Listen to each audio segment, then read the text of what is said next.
answering an ad for Allstate Insurance, and the personnel person saying that he liked the way I sounded on the phone. He asked me to come to his suburban office for an interview. I naively thought that I had the job, even went out and bought a new suit. But when I showed up for the interview, he took one look and told me that there was nothing for me. I tried to get a job at IBM as a salesperson, but the interviewer said that my math was bad. There were no equal opportunity or affirmative action provisions in those days. I couldn't even get a job as a laborer in the plant where my stepfather worked. Buffalo, a manufacturing town in those days, had been good to him and my mother, who were part of the 1940s migration from the South. He told me when I announced that I was moving to New York City, "If you can't make it in Buffalo, you can't make it anywhere." I was stuck at a low-paying job at General Hospital on High Street, and often I would go to the bar, located a block away from the projects, and play "Please, Mr. Postman" by the Marvelettes. I wanted someone to deliver a message that would get me out of my situation. I was writing a play and acting in local theater productions, but outlets for such expression were limited in Buffalo. One weekend in 1962, I went to New York and hung out at a tavern called Chumley's on Bedford Street in Greenwich Village. On the walls, the book jackets of famous authors who drank there. People like Edna St. Vincent Millay were on display. Hooked on the literary life, I left Buffalo for New York in 1962.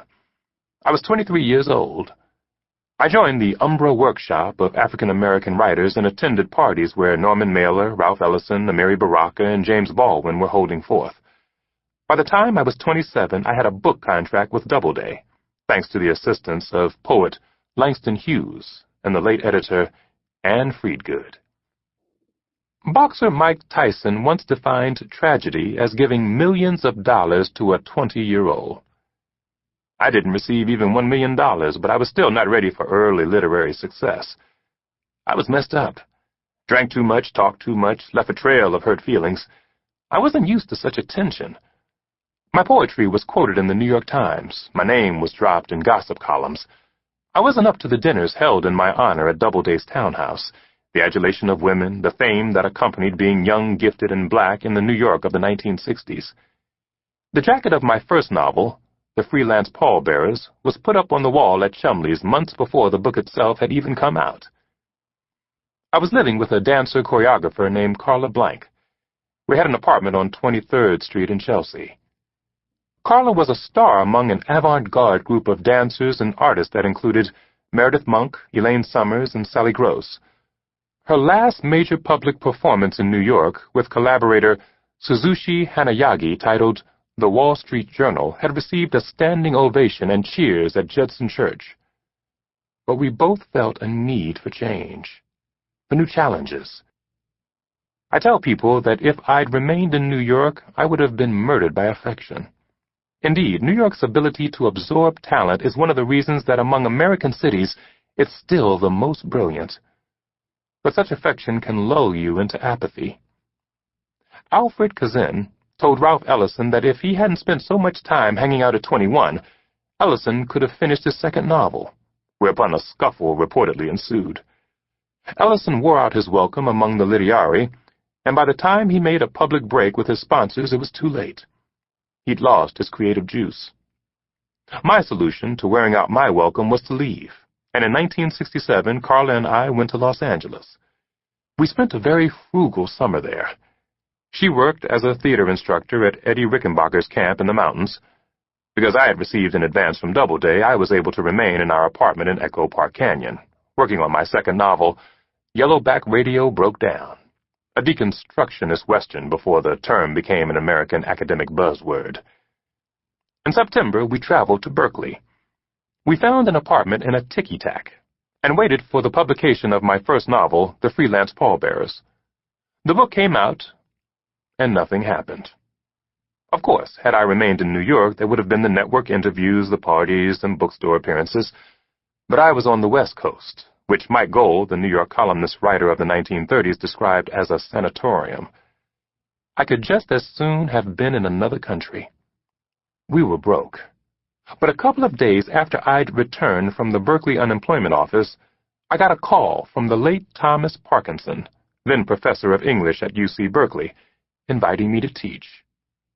That was 1968. I've been teaching there ever since. At first, I lived in different Berkeley neighborhoods. I wrote Mumbo Jumbo, my third and best-known novel, in an apartment that was part of a huge house with a Japanese garden. It was located on Bret Harte Way, named for the famous Oaklander and chronicler of Western lore. By the late 70s, Carla and I were living in El Cerrito, a small conservative town with a lot of gun shops on the main drag, located north of Berkeley. In 1979, we began house hunting in Oakland, although it had a bad reputation and I had reservations about moving there. I had even made some unfair and disparaging remarks about the town in The Last Days of Louisiana Red, published in 1974. We were about to decide upon a purchase of a house on Market Street when poet Victor Cruz's then-wife, Alyssa, told us that the house we wanted was around the corner. She'd had a dream of our buying a house in Oakland, and the house around the corner was a match for the one she'd seen in her dream. It was a huge Queen Anne Victorian in dilapidated condition. Having a mother whose psychic abilities are acute, I decided to take Alyssa's advice. We bought it. Her wisdom has been borne out. Over the years, we've nearly restored the home to its original splendor. In 1979, when I moved to Oakland, the city was a model for Black Power, partially due to the efforts of the Black Panther Party, which had helped to transform the city from a feudal backwater run by a few families to a modern city with worldwide recognition. From the 70s through the 90s, there was a black mayor, a black symphony conductor, a black museum head, black members of the Black City Council, and, in Robert Maynard, the only black publisher of a major news daily. Mayor Lionel Wilson, whom the Panthers wanted to lead a nationalist surge like Sun Yat-sen, a U.S. congressman, supervisors, and other black elected officials openly attributed their electoral success to support from the Black Panther Party. The Panthers supported the campaign of our current mayor, Jerry Brown, too, and the scene at his commune after he'd won the mayoral election in 1999 resembled a Black Panther Party reunion. But soon the Panthers and many other black supporters broke with Brown. The decline of Oakland's black power began with the election of Brown, whom some say deceived his progressive black supporters with anti-corporate broadcasts aired on Pacifica Radio's KPFA before the election.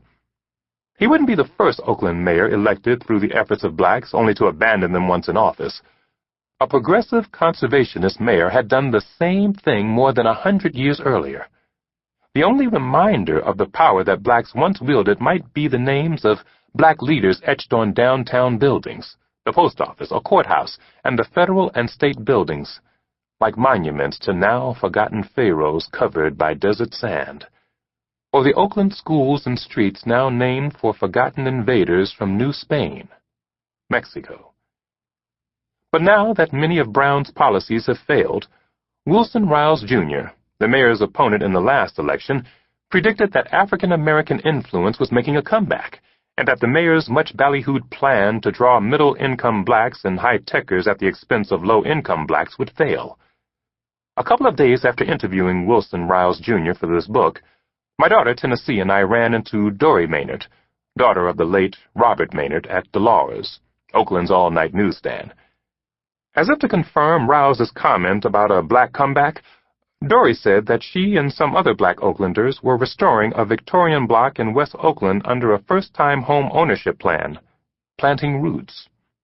Still, as a result of Brown's elegant density plan announced during his 1999 campaign, nicknamed 10K, because it aimed to bring 10,000 new residents into downtown Oakland, many poor residents and residents of modest means are finding themselves priced out of the city.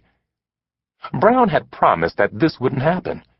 He described his elegant density plan in a speech that was reprinted in a 1999 article in Whole Earth magazine.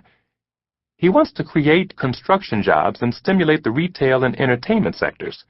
He's trying to bring 10,000 people to live downtown. He's trying not to overwhelm these areas with too much new traffic or turn downtown Oakland into a gentrified hub at the expense of low-income residents. To provide a model city for elegant density, Brown invoked Manhattan. to keep listening to this audiobook. I've left you a link in the description so you can do it at no cost thanks to Audible's 30-day free trial.